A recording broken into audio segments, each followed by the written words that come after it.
Всем доброй ночи. Итак, продолжаем с вами в мистические истории у камина. Вообще таких тем, таких лекций, роликов было множество снято. Они по-разному называются. Мистика,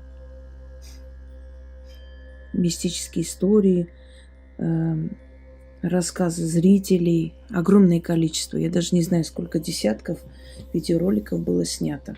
И я вам советую их тоже посмотреть иногда, потому что вы там найдете ответы на многие вопросы, которые вас тревожили. Все эти видеоролики, лекции, они предназначены для того, чтобы помочь вам лучше узнать наш мир, мир духов,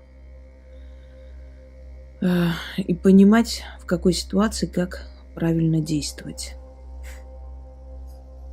Еще раз скажу, что те, которые хотят свои мистические истории отправить, хотя накопилось достаточное количество, но в любом случае постепенно буду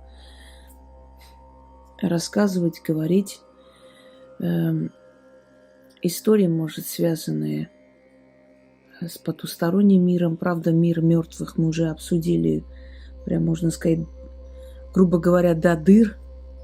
Обсудили настолько, что уже вопросов, наверное, и не осталось. Хотя нет, это такая тема неисчерпаемая.